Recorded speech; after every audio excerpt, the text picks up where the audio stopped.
Tieno. Kawachako ni jodolo mag ute lamo mopogore opogore pacho ka notiyo gi nyasi mar Tich Abich maler e jiwo oganda mondo nyakwe kindgi ka ging'uono ne jogo mochwanyogi. Kaka jafwambo marwa Anthony Achao lero, jodolo go bende nokwayo jotelo ma pacho ka mondo nyis kit telo makare mabiro konyo duoko piny liet mar siasa. E kindego ma oganda din jokristo e piny mangima ne dhialo Tich Abich maler e bombe mopogore opogore, jodolo mag ute lamo notiyo gi thuolono e chiwo otegi mopogore opogore ne oganda jo Kenya. E boma ma Kisumu, jadolo mar kanisa jokopere ma St. Joseph Milimani, Reverend Frederick Odhiambo, nojiwo oganda jokristo mondo odagi kwe kindgi. Wuono wakwayo neema mar kwe, wakwayo neema mar riwruok, bende wakwayo neema mondo ji oduog mang'eny kuom Ruoth Jesus Kristus.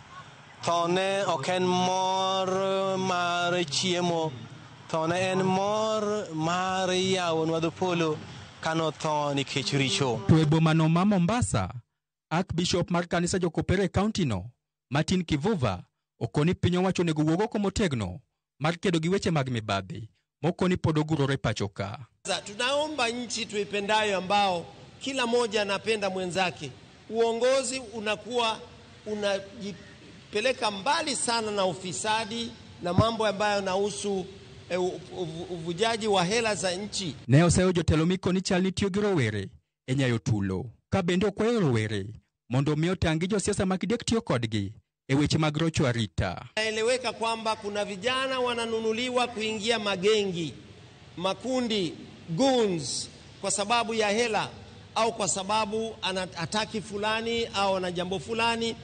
So vijana jamani, msikubali kutumiwa vibaya, msikubali kupewa hela, muangamize nchi yetu, tupigane au tutupie magari. Juzi tumeona magari yameporwa, yamepigwa mawe.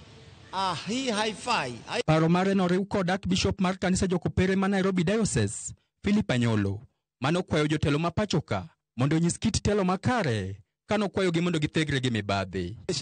Wanasiasa wetu, tunaomba kila siku msituonyeshe mfano wa uongozi wenu wa kisiasa katika vita na kubishana. Wakati tunavyoona wananchi wanateseka, wakati tunavyoona wananchi hawana mabarabara nzuri za kupitia, wakati tunavyoona wananchi hawana chakula, si kwamba tubishane kwa lolote ambalo tunawafanyia. Jokristo maleme dino mar Anglican e boma ma Nairobi bende no bagalam makende mar paro odiochieng'ni e kanisa gi mar All Saint Cathedral, kama jadolo Evans Omolo nokwayo oganda jokristo mondo dagi kwe kendo kwayo josiasa mondo duok liet mar siasa chien. Kawuono e rapar mar tho mar Ruoth Yesu Kristo bende miyo thuolo mondo wayang ni Kristo ema golowa e buche kuonde ma wantiere, kuonde ma jasigu odiyowa kendo keto mok kare. Aber ka waduko chien liet mar siasa madhirowa mondo wayany jomoko, mondo wakwed jomoko kendo mondo wadhiro oganda mamoko thenge. Kamano bende gikwayo derepe duto mondo bed motang' e seche magirembe apaya, to chutho e thuolo ni mar Pasaka moganda mathoth ni e wuoth kochiemo kuonde mopogore opogore. Hali za hatari nyingi barabarani zetu na watu wengi wamepoteza maisha. Sasa tuulize, ni nani alaumiwe? Ni sote, kwa sababu kwanza kuna dereva.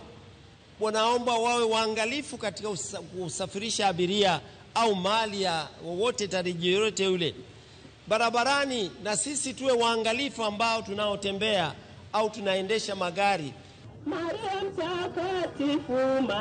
Odiochieng' mar Tich Abich maler ma kawuono biro motelo ne chier mar Yesu, nyasi mabiro bedo chieng' Jumapil.